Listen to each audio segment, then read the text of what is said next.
Why is it so painful? What is the source of this pain? Some cancers, again, it's like the tumor emitting factors. They secrete peptides that induce pain through contact with the receptors on nerve cells. So they actually induce pain. They're stimulating receptors on the nerve cells. But also the tumors themselves, remember I said they don't respect normal tissue boundaries. And part of that is because the tumor itself actually creates an acidotic environment around itself. So the cell membrane becomes more acid, if you wish, or acidotic, and it stimulates acid-sensitive ion channels on the nerve cells themselves. So once again, the environment of that tumor also can create greater pain. Then again, the last is cytokines, the inflammatory cytokines that we've continuously have said affect patients from a systemic perspective, are very prevalent in cancer. So the cytokine levels are higher in more advanced cancers and lesser in the lesser advanced, but they are certainly a hallmark of most cancers. And they cause an increased generation of painful signals and as a result of sensory nerve endings being stimulated. But there are lots of chronic pain syndromes, the ones that we fall into that percentage of patients that have persistent pain. And those are complications of therapy. So we've spoken already of some of those complications of therapy, the nerve injuries or the muscle loss or the joint irritations that can occur as a result of fibrosis to a joint following radiotherapy. So there are complications of therapy in about 15 to 25%. Abnormal function of the tissue can occur. Surgical nerve damage, again, not reversible by any of the means we might have.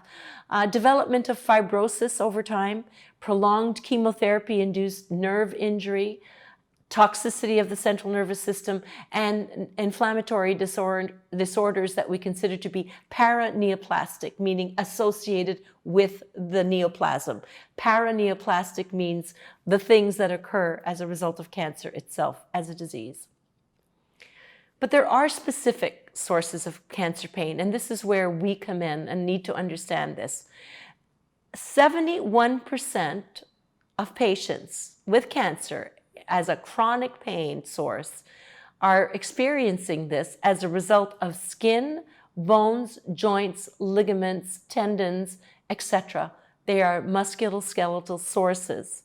And this is where patients themselves can't identify this as a musculoskeletal source of pain. They just know that they have pain. And commonly, they just feel that this pain might be related to a recurrence of their cancer. So this is very important that we can potentially identify these. Nociceptive, here we go with the nerve damage once again, caused by mechanical, chemical, or thermal irritants. Visceral organ pain can occur in about 35% or 34% of cancer patients. Again, not something that we are generally treating.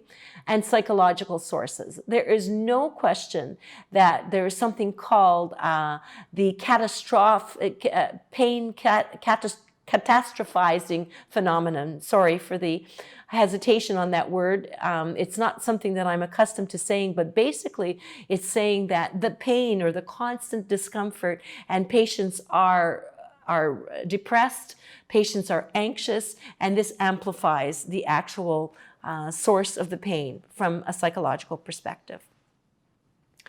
It significantly impacts pain perception in cancer patients. Again, a good study, and many studies have been done on this realm, on this basis, and the Journal of Hospital and Palliative Care Nursing has published an article that looks at just perception of pain and how it is impacted by distress.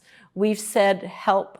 Patients rarely are asking for that help, but there's no question that many of our patients are in distress throughout the course of their treatment.